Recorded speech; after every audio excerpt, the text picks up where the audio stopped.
What's going on, guys? Sensible Prepper Live. Sorry, we're a couple of minutes late. We have a lot going on beforehand. Great to have you join us.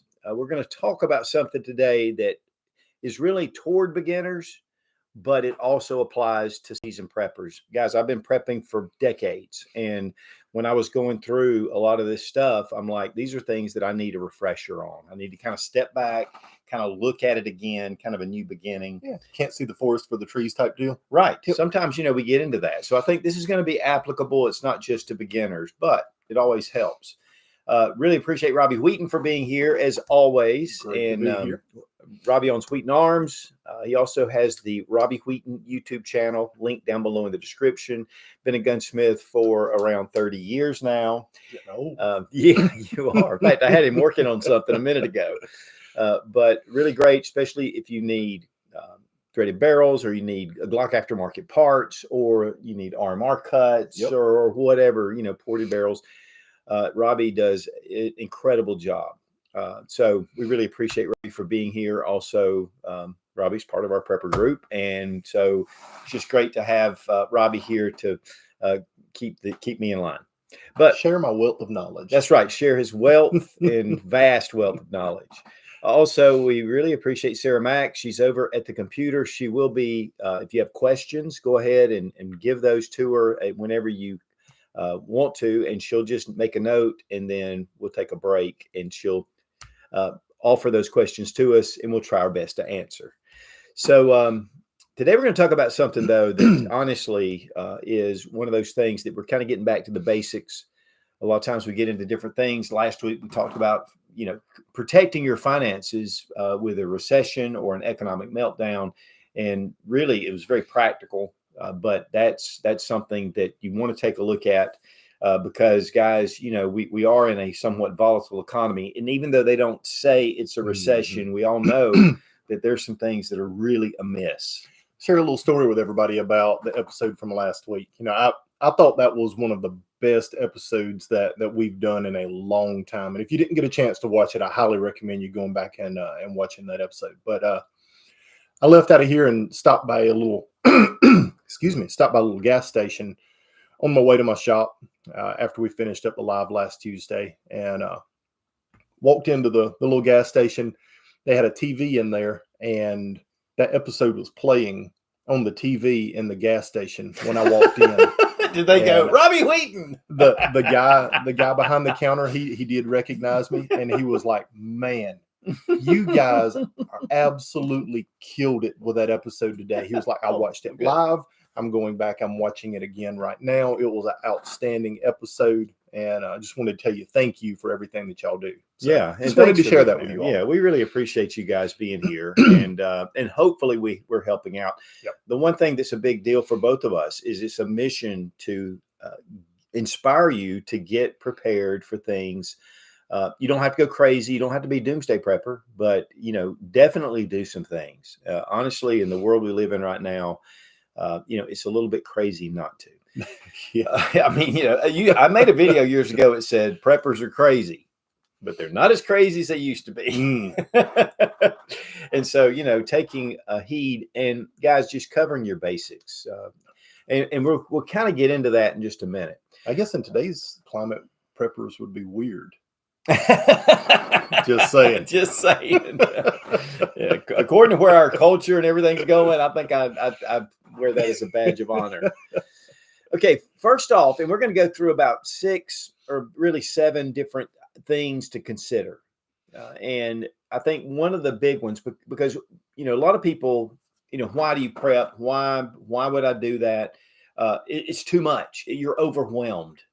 Honestly, especially when you get in, you're new and you come into it and you look and you go, you see these guys with underground bunkers and food stored up, and just, and they've got all these skills and they're doing something. Everyone had to start somewhere. So you're overwhelmed. It's just too much. Honestly, when the pandemic hit back in 2020, even though I've been prepping for a long time, our family's been prepping. I was a little bit overwhelmed. Yeah. I kind of stood back and I was like, oh my gosh, what, okay, now what? And then I thought, okay. And this is the big caveat is, you kind of go, But then you go, you know what? We've got some stuff. Mm-hmm. We're good to go right now. Yes, we don't have everything covered, but it just allows you to step back and take a breath. And one of the big things about that, it gives you peace of mind. You know, like my buddy Southern Prepper 101 says, he said, you know, don't be scared, be prepared. It's amazing how much just having some preparation will do for you. It'll give you, again, it'll keep you from making rash decisions in a panic, to step back and go, okay, now what do we need to do? What do we got going on? So really, one of the big things with preppers, especially starting out, is I try to say, guys, step back and take a breath. Mm-hmm. Take a breath, realize why you're doing it, and then just start to do something. A lot of people talk about it. A lot of people are like, man, I need to start doing that. I mean, people all the time tell me that. Oh, I need to get started. I need to, you know, and it's, don't procrastinate. Just do a little bit as you can. One of the things, you know, that I've always said is, you know, you go to the grocery store, you buy a couple of cans of meat maybe, and some rice and beans, and you spend about $5-6. Well, that was 2020. Now it's $25. You spend a little money. Just take a little bit out of your budget. You don't have to go crazy, and you just put that back. You go, okay, here we go. And after a while, it just builds up. And the thing is what you do today. Let's say you go to the grocery store right now. You go to the grocery store and you grab just a couple of things. You are in better shape than you were before you went to the store. So every time you go, you just do a little bit. Again, and I think I talked about this last week. When I first started on YouTube with Sensible Prepper and Sootch Gun Channel, you know, there were people on there already saying, if you don't have your food together, if you don't have your preps done, it's too late. So it's not. And these things, you know, can happen in a moment, but they can also take over time.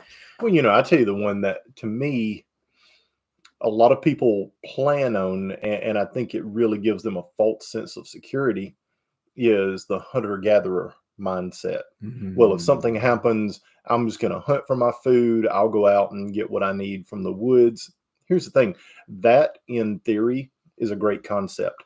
The reality of that is you and about 10 million other people have the exact same plan.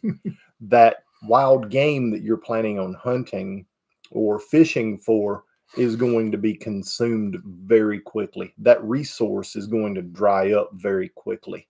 And you're not going to have that resource very long. Not to mention, you're also going to be in the woods competing with other people with firearms for that food. And, you know, if you get a deer, and this guy over here has got a hungry family that he's trying to get a deer too, you know, you may end up unwillingly giving up your deer, and plus whatever else you may have at your house if he finds out where you live. So, you know, to me, that is not a great plan to be a hunter-gatherer, that you're going to go out and just hunt for your food, provide it for your family that way. You know, unless you live out in the middle of nowhere and you've got thousands of acres around you that you can hunt, there's not going to be people there. You know, that's not really a legitimate prepping resource that you can depend on. That's something that you can maybe supplement with, but definitely not a resource that you should depend on for prepping. We lived near the Pisgah National Forest, and they had hunting permits. You could go in there, and everybody said it is dangerous because people are shooting across from each other, and they don't know what they're doing. So that's also a big thing. But a lot of times, and you're right, you're dead on, is a lot of people say, well, I got my bug out bag and I'm going into the woods. That is the worst plan you can possibly have. And that may be what you have to do at some point. But during the Great Depression, game animals were almost completely wiped out. That's right. Because people went out and hunted like that. So, and that was a lot less people and a lot better skill, but a lot less people. So yes, that is a huge, is getting your mindset right. And we'll talk a little bit about that, but weighing out some things. Now, one thing too is, and we kind of touched on it, but don't overextend your finances. You know, you may have some money put back and you go, hey, you know what? We've got this money. Let's get some stuff. Let's stock up some food. Canned food will last your lifetime. the way the processes they Yep. use, the sanitary conditions and the heat processes they do to vacuum and everything they put together for the production. Canned food will last you a lifetime. So don't be shy to buy up some canned food and try to make sure you're buying things that you're going to eat. That's right. And then you can eat those. You know, it's not just throwing money away, but prepping can be very expensive because we want to have everything. Another part of this is, and understand this, that you cannot prepare for everything. You can't do it. You think about the structure that surrounds you, that supports you. You will never be able to take care of all those things. But what it will do is buy you time. It'll buy you time to be able to make other decisions. And then there'll be a new normal. Again, it won't be what we have now, but in theory, it won't be necessarily what we have now, but it will be, you will be in a better shape, and things it just gives you more time. So the first thing is, guys, is just being overwhelmed. And it's just like a reference to the fog of war. You know, when someone goes into battle, it is like that. It's like, you know, you've seen it in movies sometimes. They can portray that pretty good, to where everything's crazy. It's chaotic. One of the things about a situation like that is it will be chaotic if people kind of start panicking. And what that'll do is if you have prepared some and you're working on it and you're doing some things, it kind of brings the chaos into some order. And so don't be caught in the fog of war, because that's really, you know, what it's some of the things it can lead to. Well, when you are prepared, it isolates you from a lot of that, where you're not having to experience the things that a lot of other people are experiencing because you have prepared ahead of time. Right. So, you know, putting together a plan, kind of just looking at it, thinking, okay, let me start. Let's just get started and we'll go from there. And that is huge. That's number one. Number two is, what are you prepping for? Or who are you prepping for, I should say. Who are you prepping for? Are you a single guy? Are you a single mom with kids? You know, do you have a family of kids? Do you have elderly that you take care of? Do you have pets? Do you have friends? In fact, I have one of my buddies. He has he's a part of our prepper group, and he has a little old lady that lives across the street from him, and he goes over and cuts her grass, and he's going to have compassion for her. So number one is, who are you prepping for? And then, you know, how do you make plans toward that? I know a lot of people, I mean, we're included. We love our animals. And the last thing in the world we want to see is them go hungry. They're part of our family. Do we have provisions to take care of them? We may not be able to go buy that expensive dog food that we buy every year, but, you know, what are we doing? You know, and how are we preparing for that? So, I mean, babies. I mean, but here's the other side of it. People over the centuries have had babies, they've lived in tough times, and they've made it. So you don't necessarily have to have all your formula and your diapers and all the things, you know, and try to, you know, prep for that, as much as what are alternatives? What are some things you can do in case you don't have diapers? You may have to go back to cloth diapers. You know, you may have to go to paper towels and wet, you know, instead of wet wipes, you may have other things that you got to use. And here's a pro tip from a dad. Cloth diapers will help your children potty train quicker. All right. When you put them in these super absorbent diapers, they don't even know they've peed on themselves. Oh, it's a good point. It makes potty training much, much more difficult. Yeah. If they're in the cloth diapers, when they wet themselves, they know immediately that they've wet themselves, and they potty train quicker. So just a little pro tip for you guys out there. That's a good one, because we spend a lot of money on diapers coming along. A lot of people do. But, you know, like I have my parents, they live on our property. And so that is a concern. If something happens, we're not going to abandon them. We're not going to, you know, we're not going to not care for them. We're not going to think about that. And they're prepper minded as well. But, you know, they are getting elderly and they can't, you know, move as much. One thing I do want to mention here, who you're prepping for, and I guess maybe I'll put this on down the line. But one thing, guys, is a lot of people just plan with a bug out bag and to take off, especially new preppers. And really that's and we're going to get to it. It's on down the list, but that is a very important thing to be prepared for. And honestly, it's probably one of the first things you need to kind of put together because you may have to abandon your house. Even FEMA talks about their preparedness, which they recommend. They have actually a pretty good site. They do. For it's FEMA.gov, and they've got a pretty good site of a lot of information. I thought it was funny. I put that on YouTube, and they demonetized it. And it was a very, just whatever. But anyway, this is something that you do need to, in case you do have to, because that'll be a last resort type. It's all over. I've got to leave my house. But remember that you are a glorified refugee when you get on the street. You do not want to do that. That should not be your priority plan. It should be a contingency plan. Well, the people in Fukushima, Japan, back a few years ago, would have never, ever thought in a million years that the nuclear reactor was going to melt down because of a tsunami, and that they were going to have to give up their homes, everything that they had, and walk away from it and never be able to come back. That everything was just gone right there in that one moment. And all they had was literally what they could put on their backs and carry. So, it not only can it happen, it will happen at some point to some of us. And being prepared for that is going to put you miles ahead of everyone else. Right. To not have it. Yep. I mean, if you never need it, great, you got it. And you can use items in there. But to not have it is going to be a detriment. Okay, now number 3, and this is, and speaking of that, nice segue, wasn't it? It was very good. I like the way you did that. What natural disasters are in your area? And most of us do. We have a pulse on that. We know kind of. I mean, for us, it's mainly tornadoes. There is some threats of earthquakes, even here in South Carolina, flooding and flooding, and forest fires are a possibility. But earthquakes, hurricanes. Those kind of things, volcanoes in some places, because people watch this worldwide. And 2, if you're in Alaska, they've had some issues in South America. But what are the natural disasters prone to in your area? Let me say this about it. Whatever you do to prepare for power outages and some of the things that you do, that's already started you on the road to prep. Yep.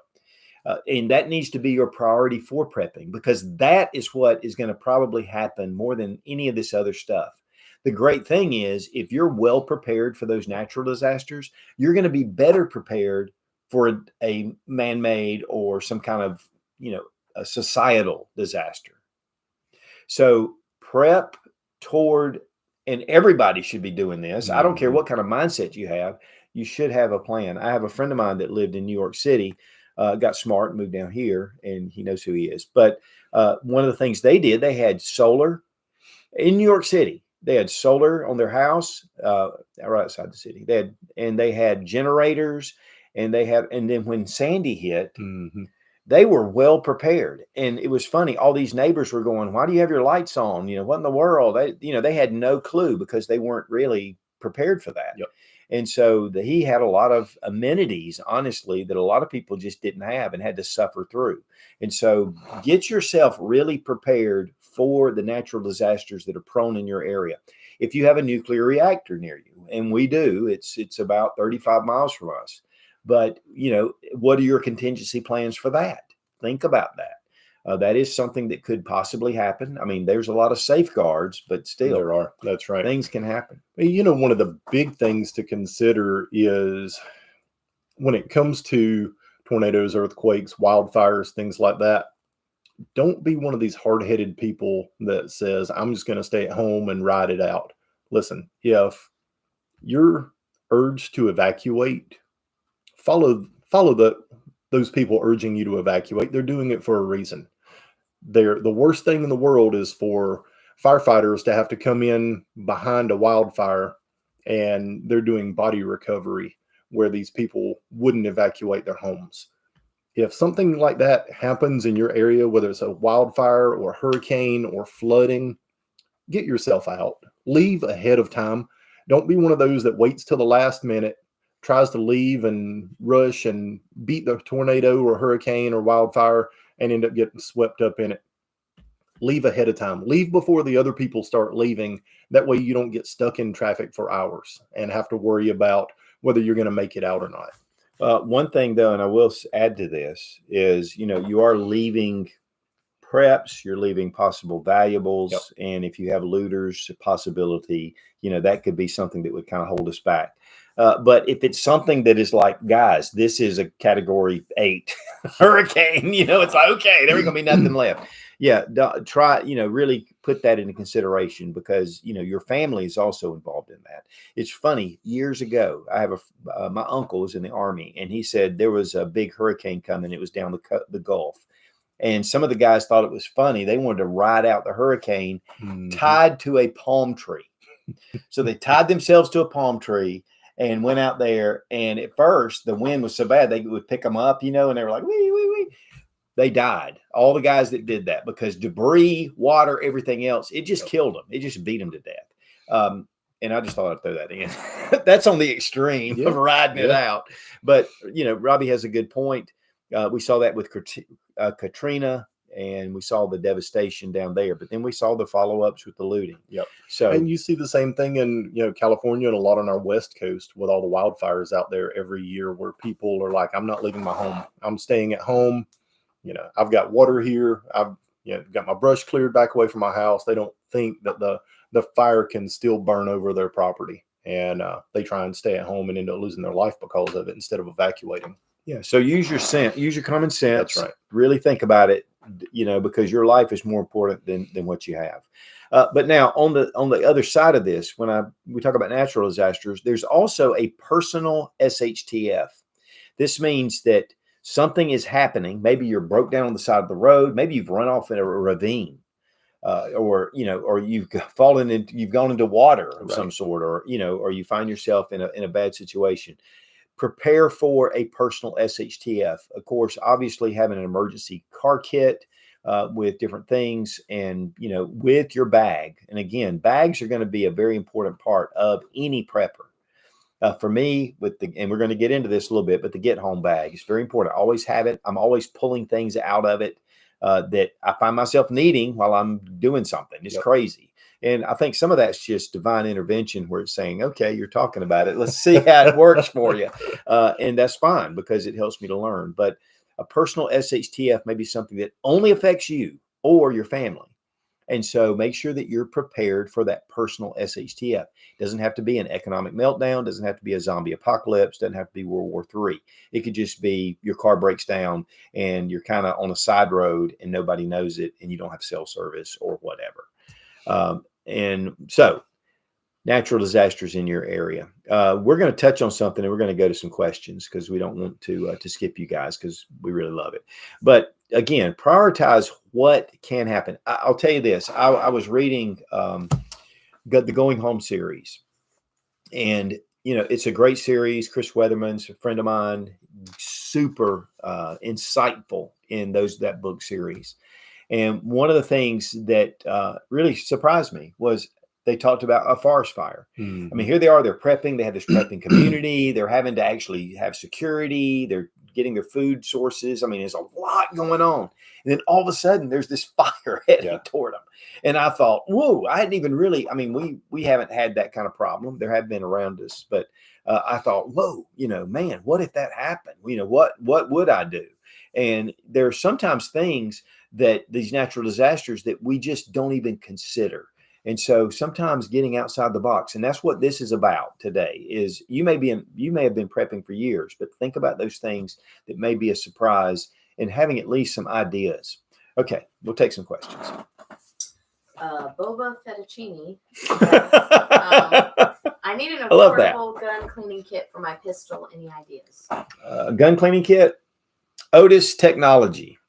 Otis has been around for a long time, and they are suppliers of cleaning supplies to the U.S. military. And they are excellent. That's what I use. They do, in full disclosure, they do sponsor our channel, our Sootch channel. But I've been using Otis. They're the ones that came up with the bore snake, which has been phenomenal. Of course, there's a lot of knockoffs now from that. But one thing that they had, the little tactical kits that the U.S. military uses, and it has a cord in it, and they can clean their equipment. So number one, it is a U.S. military contractor. So to me, and they have a ton of different options. So check out Otis. There are some others out there, some good ones. And I've used a lot, and it can be a little overwhelming, like beginning prepping. Yeah. But Otis, they'll have their just standard kits with the different calibers, with the rods, which I think you really should have rods, not just bore snakes. And you can get the shooter's choice, which they offer as well. And they do the CLP and the bore solvent and everything. Yeah, I mean, they cover all the bases. They really do. And Otis makes some of the best kit available for cleaning your firearm. I've used their stuff for over 20 years. I've had great results with it. I have individual kits for some of my firearms, and then I have their larger kits for more commercial work that I do. But a lot of gunsmiths rely on Otis every day for cleaning firearms just because they make great kits for cleaning. Nick Cowart says, howdy from Florida. How do you keep bugs out of your preps? We have roaches the size of cats down here. Well, yeah, we have these palmetto bugs, and they're pretty big. They're not the size of cats, but they're pretty big. Well, one thing is I spray. I keep a spray, and we do have pest control that comes out. But as far as I keep spray to make sure, especially in our garage area and what we call our store, our grocery store, which we have a room dedicated to just food source, and it looks like a grocery store. That's what my mother-in-law calls it. But and sometimes there are mice that are attracted to that area, and so we just keep a real close check on feces from rats. That's a good telltale sign. Ways that they're getting in and stopping the ways they're getting in. We had a pipe one time. It was a PVC pipe. It came into the house and it was around the sheetrock, but it went outside. And one time I was in there and I noticed there was a little light. Mm-hmm. So went in and sealed that up, and there's a lot of good, the expanding foam or even steel wool you can put around it to keep them from coming in. But when it comes to roaches and things like that, that is a constant battle. So I keep some pesticide, and health wise, it is what it is, but we spray the all the baseboards, and I keep all that stuff, and it tends to work pretty good. I just have to keep up with it. Well, one of the big things too, like your dry storage, use multiple containers for your dry storage. You've got your bags that your dry goods like rice and beans is in, but we also put them inside of sealed plastic containers too, which just provides another layer of security to keep pests from getting to it, whether it's mice or roaches or anything. Yeah, because even the small mites and different things can get into your rice and get into your stuff. And so, yeah, I mean, keeping it top sealed is number one. And if you have any problem with mice, is to go ahead and get yourself a house cat.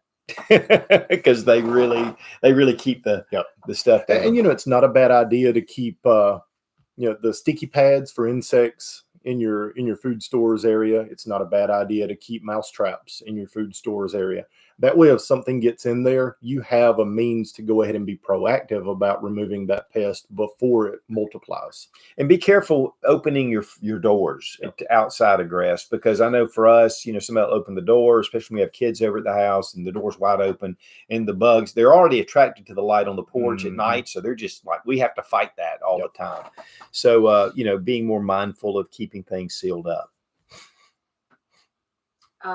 Zark asks, what's your opinion on having some money in currency of a country you're close to? Let's say someone from San Diego having Mexican pesos or someone from Detroit having Canadian dollars. I think that's, that could be definitely, especially if you have to make a run for it or whatever. But I mean, the American dollar, is world currency at this point. We're kind of starting to teeter on that. The one thing that Tucker Carlson said it was kind of funny, is he took a $20 bill and he said, this is recognizable in every country because people know that's a $20 bill. So U.S. currency to me is a big priority. But if I lived near, in fact, I've got some Canadian money from various times. But I agree. I think that's a great prep. It gives you just another tool. One of the big things, especially on the Mexican border, because right now the dollar does go so much further down there, you can buy things with American money in Mexico, but a lot of times you're going to be spending more with the American currency than you would with the Mexican peso. So having currency for that country you're able to, I think you're able to save your money. Then you're not having to worry about what the conversion rate is from the dollar to the peso. So yes, I agree. I think it'd be a great idea to have some currency for the country that you're close to. Boxer Pop asks, Robbie, it's Don from Central Florida. Will you do your podcast this evening? I am going to be doing my live this evening. It'll be from 7 o'clock until 8 o'clock. And for any of you guys that haven't caught it before, it's a Robbie Wheaton YouTube channel. We talk about a lot of diverse topics over there. I've got a pretty good one tonight I think you're all going to enjoy. So if you get a chance, make sure you pop over from 7 p.m. to 8 p.m. And hey, Don. Okay, we'll come back to some questions. We need to get back to the list. Okay, so we're number 3. So number 4, why are you prepping? Why are you prepping? Some people, they look at it and they go, oh, we're it's the zombie apocalypse. We got to, go just take all the stops. And then there are people that just prep for that personal SHTF or that natural disaster. And some people just don't prep at all. So one thing I do want to mention here, guys, is you need to be prepping. And if you're the kind of person, and they're out there, that's like, I don't need to prep. I'll just take it from somebody else. We call those takers or looters or just criminals. Don't do the right thing. Do the right thing, because just because we live in a lawless society doesn't mean that there's not a higher moral power that is watching over all this. So for me and what we do, we are very careful to make sure that we're the person we are in this time and in another time. And that's one thing we see with Congress. They're here when they're civilians, they're all great. They go to Congress and then they become these criminals. Honestly, they're just, stealing us blind. Well, it's very easy to lose your moral compass in an emergency situation.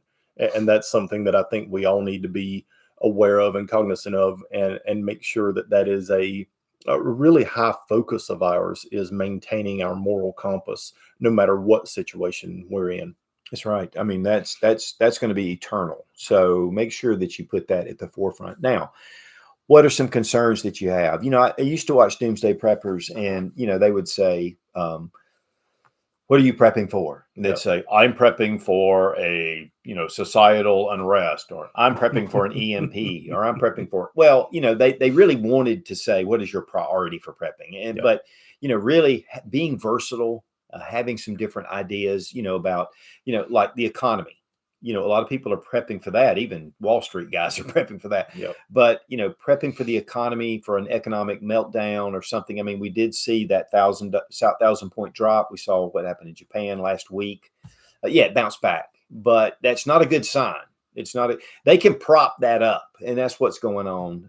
And then, some people are prepping for civil unrest. We've seen that. We've got the election coming up. You should really prepare for civil unrest, especially if you live in cities.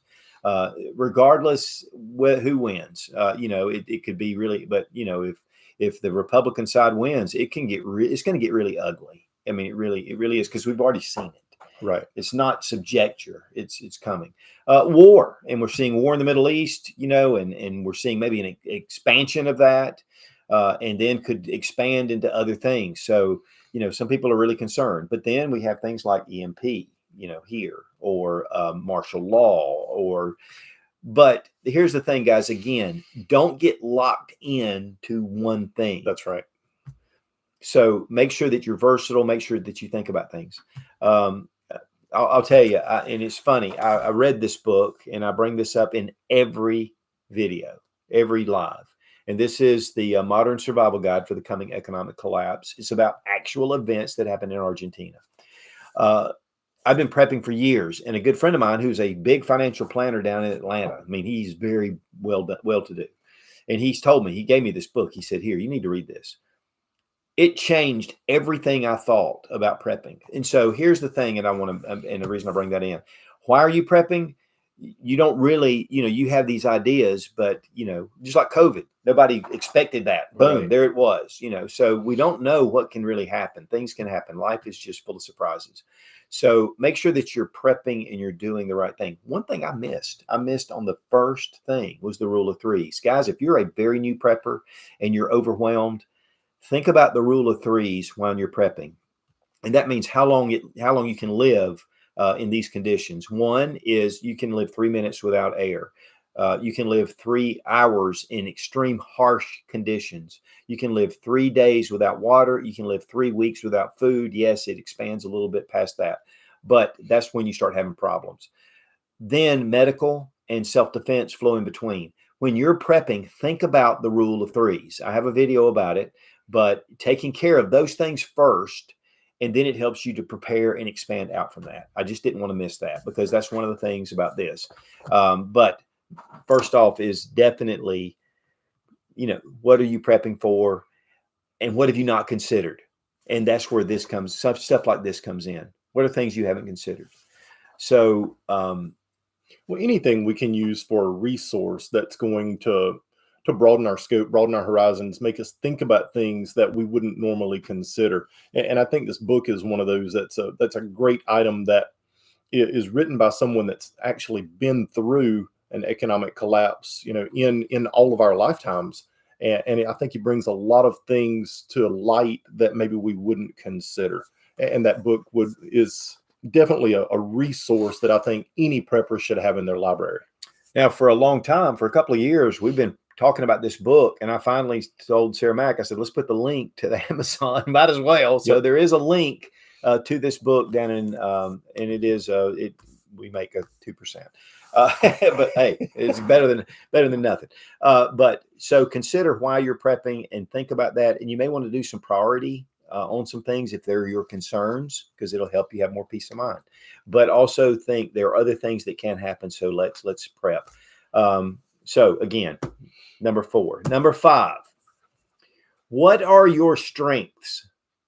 Now I want you to look at it right now. What are your strengths? Robbie and I, we're both preppers. We have a lot in common about different ideas and thoughts and everything else. But he has strengths that I don't have. I have strengths that he don't have. He won't admit it, but I do. And it's not gunsmithing. I can promise you that. But what are strengths that you have? What are some things that you can offer? Maybe prior military experience, maybe law enforcement, maybe EMT. One of the things we have in our group is we have a number of medical professionals that are just part of our group. And so, having those kind of ideas, because you may be it, you may be it. And we're going to get into group therapy here in just a minute, but what are the skills that you have? Were you in the Boy Scouts? Can you create fire? And I didn't even mention exotac, but can you create fire? Do you know what to do when you don't have water? When you go down to the creek and you go, well, it looks clean. I mean, do you have a way to be able to make sure that you can filter that water? Giardia and Cryptosporidium are in the water a lot of times, and it'll make you deathly sick. It could actually kill you. So going down to the muddy pond and just going, I'm thirsty, do you have those skills or do you have those attributes? Skills, experiences. Then we have your practice, and next comes practice. I'll tell you guys, we talked about this before, but when you have all your fire kit put together, and Exotac is one of the best on the market. They're down in Winder, Georgia, and you get 20% off using Sootch 20. Link down below in the description. I meant to mention that at the beginning because Exotac, I'm really good friends with those guys. I love them, and it does support the channel. But having a fire kit, and then we took them out to build fires, and the lack of knowledge and skill was astounding. So just because you have a fire kit doesn't mean that it's just going to work on its own. So making sure that you can build a fire, man, you can get out there and practice. You have a fire pit, or you have a fireplace to build a fire, or whatever, or go out in the woods and make sure you're safe and clear your area, but build you a fire and put it out. But what are your skills? And what are your skills with self-defense? What are your skills with a firearm? What are your skills with medical? So next is to go to classes. Yep. Robbie and I, one of our earliest videos is Robbie was doing firearms training, and he and I were just at the range. So he did a firearms training with me. It was very enlightening. There were things that he saw, and there were two. I can go to the range and sit there and go, okay, I hit the target. But when somebody's with you that knows what they're doing, and they can say, hey, if you hold the gun like this, if you stand this way, if you draw a certain way, And that is huge, huge in training. So going to classes and improving your skill, it'll open up a whole new world for you. You know, my boys were actually watching that video the other day with some of their friends. They had they had some friends over and they had that video pulled up and they were watching that video and they were like, how long ago was this? It was a couple of years. Okay. Well, you know, it's funny, and this is a good point to make, but I decided I don't typically carry a Beretta 92, but I brought my Beretta 92 and I had a setup for it. And I pull that thing out. I would decock it, but I wouldn't put it off safe. And it was something that I was like, crap, I got to get over that. And so, you know, it was a learning skill. So it was a great thing, but skills and practice, and then going to classes, stop the bleed classes, going just to get basic first aid classes at the local Red Cross, getting involved in if you have real concerns, if you are a prepper, if you think that things are going to turn down, these are things that are very important to start to delve into, not just the hoard of stuff you have. I was just going to say, you can have all of the preps in the world. If you don't have the skills to be able to use those preps, they're worthless. Absolutely worthless. All right. I went to a class. It was Fieldcraft Survival. And it was awesome. You know, it was just a basic survival class. And I mean, I've been doing this for years. I learned quite a bit and went in and, you know, Kevin Estrada, he is an awesome teacher, trainer. And then the guys that were working with him, it was just awesome. And I left there going, wow, that was well worth the time. So sharpening your skills. Okay, supplies.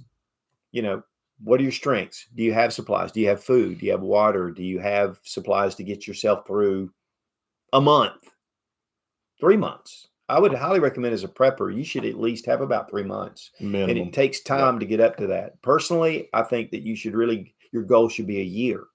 But here's the thing, guys. Again, you cannot stock up enough for the remainder of your lifetime. That's right. So don't try to do that. Try to have a balance. Try to have, you know, the food, the water, the medical, the repair stuff, items you might have, the things like that, and plan it out and go, okay, I've got this in a good level. Now let me go to the next, because what you don't want to do is have a stockpile of ammunition and go out and buy more and more and more for a zombie apocalypse. And then we have a pandemic.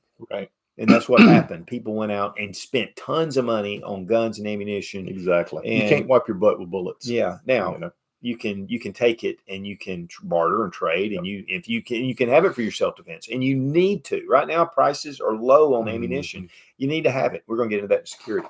But think of the rule of threes. What are your supplies? Do you have blankets? Do you have a way to heat your home if the power goes out? Do you have those things? And then gear.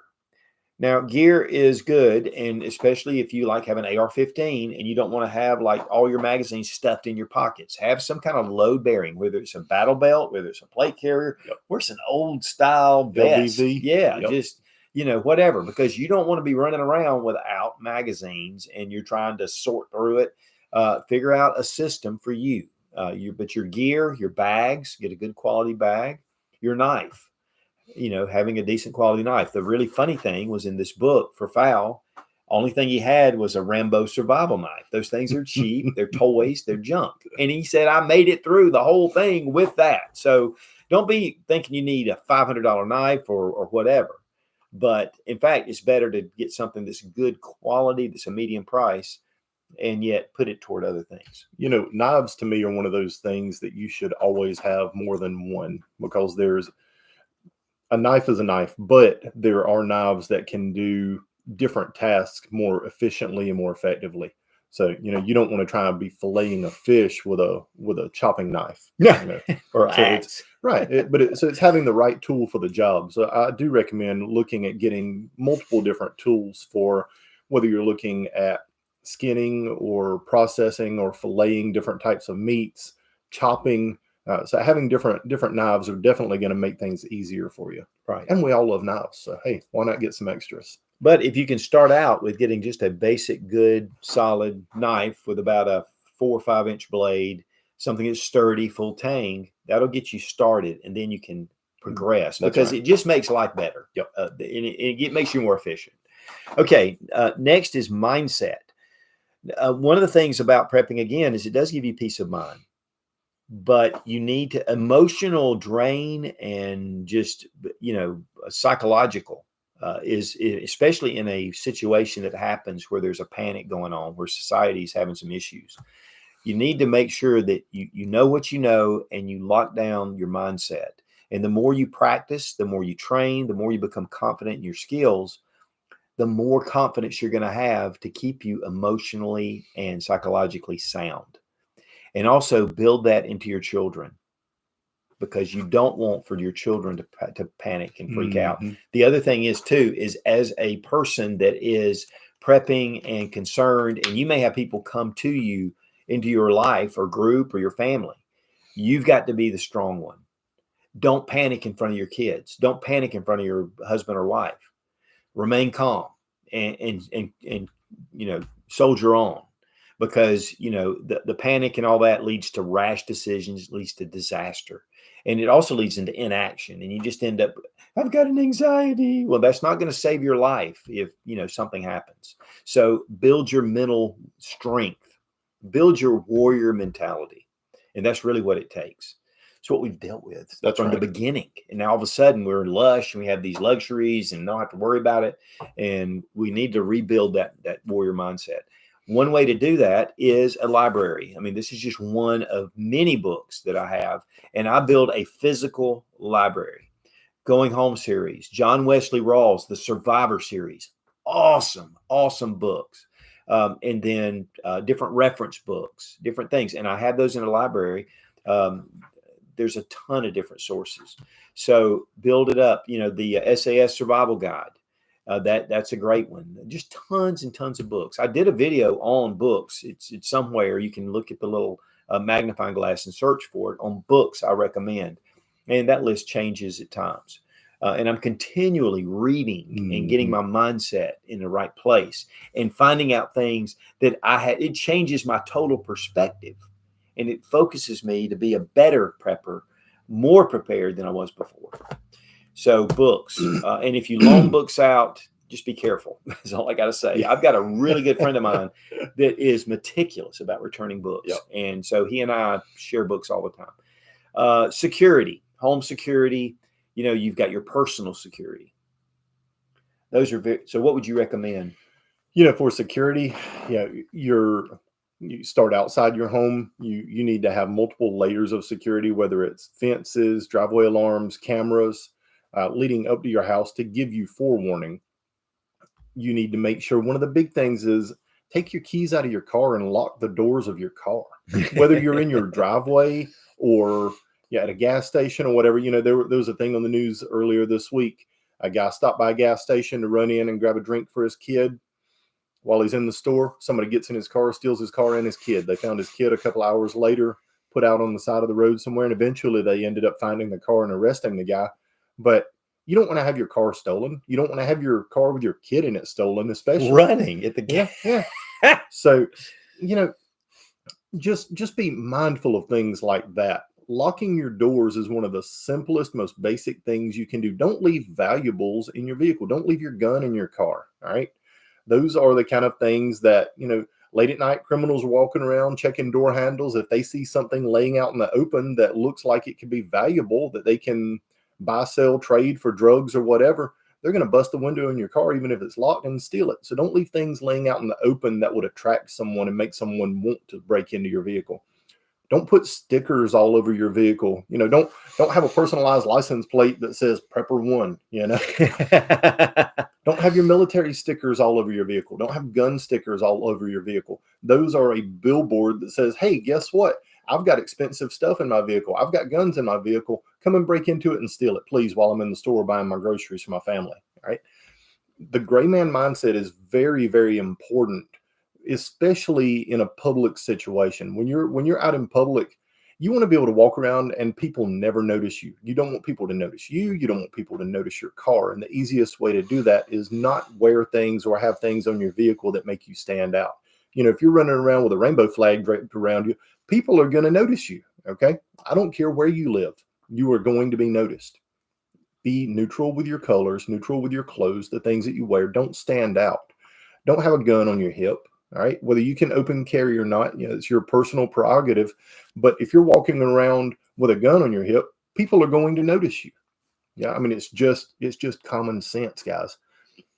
I understand we all need to be armed and we all need to protect and defend ourselves. But, I am a huge advocate of concealed carry because it gives you an element of surprise in a defensive situation.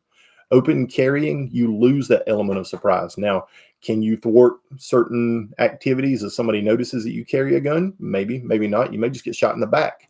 But having a concealed weapon will allow you an element of surprise. Now, let me back up because, I do conceal carry. I don't open carry. But one of the things that I do like about open carry in a general area, and really in an SHTF situation, you really, well, that just remains to be seen. Right. But one of the things about open carry is that it kind of leads society to kind of go, guns are normal. Mm-hmm. Having a gun's normal. Okay, he's got a gun on his hip. Oh, he's a good guy. I'm not really worried about it. So personally, I agree with Robbie as far as what I want to do. But if you do open carry, there is an element of you're out there and you're kind of going, hey, I'm a gun owner and this is normal. But there's a time and a place for everything. Depending on the situation that I'm in, sometimes I do open carry. If I'm hunting, I open carry. Right. If I'm working in the yard, a lot of times I open carry, because it's easier and it's more comfortable. Right. If I'm on the riding lawnmower, I'm weed eating, I generally open carry because it's just easier for me. If I'm in my shop working, I open carry because it's easier. But it's easier for that 2011, Right. Exactly. Exactly. But if I'm in a public setting, a lot of times I concealed carry because I want that element of surprise. Okay. What about guns? What are the 3 top guns as far as, not brands, but what are the 3 top guns that people need? I think you need a good, reliable handgun of any kind, revolver, semi-automatic, whatever suits you and fits you. I would recommend finding something that is not an obscure caliber. Find something that is a very common caliber, like 9mm, that you can get almost anywhere.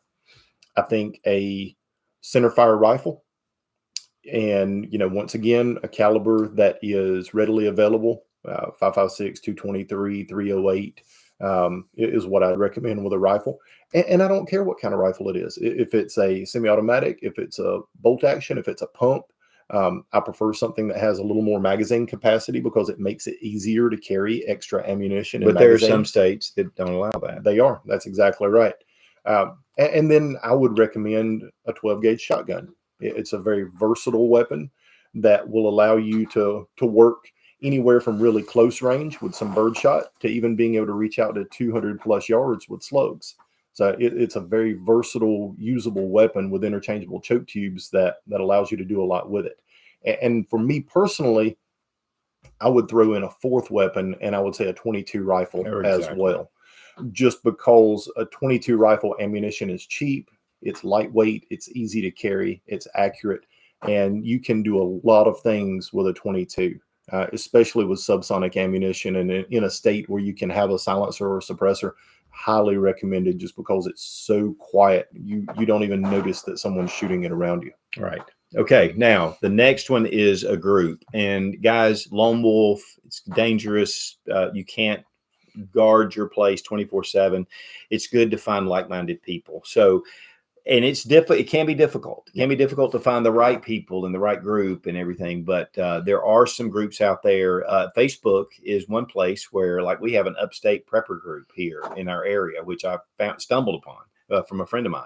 But there are ways, and going to the places where people that are more prepper minded would go, or in church and those kind of things. So I'll keep you updated for the next 10 years on what's going on Facebook. So, well, yeah, let me just say this. I've been banned from Facebook, suspended for 10 years. So you may not see anything about me on Facebook. I just found out that this morning, and I meant to talk about that earlier. But one thing is a good group with people that are like-minded, not high egos, and that you really can work together with. That's important. Number 6 is a bug out bag You need to have that. And we talked about that earlier, so we're not going to go into it again. If that's all you have, you're a glorified refugee. So you want to stay at home as long as you can, because that's where your supplies are. That's where you're familiar with. That's where your family's comfortable. It's just a great place to stay. But if you have to, you have to. Number 7 is a get home bag in your vehicle all the time. Have something in there with necessary items, survival items. And I have videos, a ton of videos on get home bags. So check that out for the contents. But having survival items in your bag in case something happens and you're away from home, you can get back home and you've got your bag, you've got needed supplies. Okay. We got a couple of minutes, and I want to, if we've got a couple of questions, let's throw them up there because I want to make sure you guys have a chance. A cult prepper asks, is the Taurus GX4 a good EDC concealed carry option? I love the GX4s. The one reason is because it has a chassis system, and there's some things about it that's superior to some of the other firearms out there on the market for a very budget price. And they're good guns. I have not always been a fan. We have not always been a fan of Taurus. They've come a long way in the last 6-7 years. Dude, I mean, what was it? The G2C. We took that out to the range and we're like, what the heck? This is great. And then the G3Cs and the G3 models, great. And then when the GX4, great gun. Yep. They have good revolvers as well. So Taurus has really stepped it up, and it's a good price. So yes, big fan. Brad Smith asked, question for a grid down situation around a college. Should I bug out, or will the college be making sure students vacate the area? Yeah, I think a lot of kids are going to want to get back home. Mm-hmm. I have a friend of mine that has a son that's in between us at a university not too far from here. And we have a plan for him, and he even has a bicycle there for him to be able to get on and to get as far as he can to make it here. And then his dad would come here, or we would help him along to where he is. So I think there's a lot of college kids that are going to be lost and go, crap, we've got to figure it out. But you're going to have kids that don't have any other options. So, that could be a situation. I think monitoring things as it happens. And if something, because let's face it, guys, universities have become a hotbed for radical thoughts and the cultural ideals that go against what our traditions are. So, and too, I think it would be very situational depending on what was going on. If it was civil unrest and there was a lot of violence going on, then yes, I would want my kid evacuated and back home.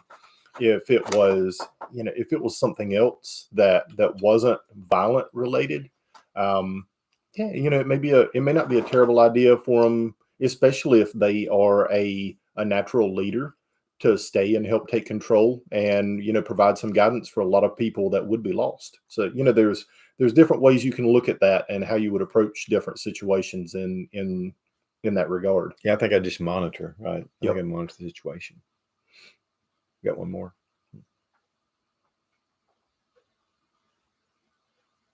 No more questions. Well, no more questions. Sarah Mack's not going to ask them. All right.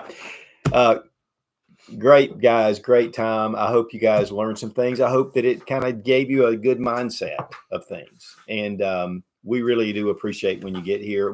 Big thanks to Robbie Wheaton for being here and really helping us, to kind of expand this. But guys, if you're new to prepping, don't let it overwhelm you. Just take these steps and kind of give you a kind of a blueprint. If you're a seasoned prepper, maybe there's some holes that you haven't thought about. Maybe it's time to kind of look back over the basics, because sometimes, and like Robbie said, just like the forest, you can't see the forest for the trees. That's right. And so sometimes it's good to step back and think, okay, what am I really doing here? And to stay fresh. And again, Sarah Mack for getting us the questions. And we really appreciate her for monitoring and just helping us out. So, guys, we'll see you hopefully next week. So be strong, be of good courage. God bless America. Long live the Republic.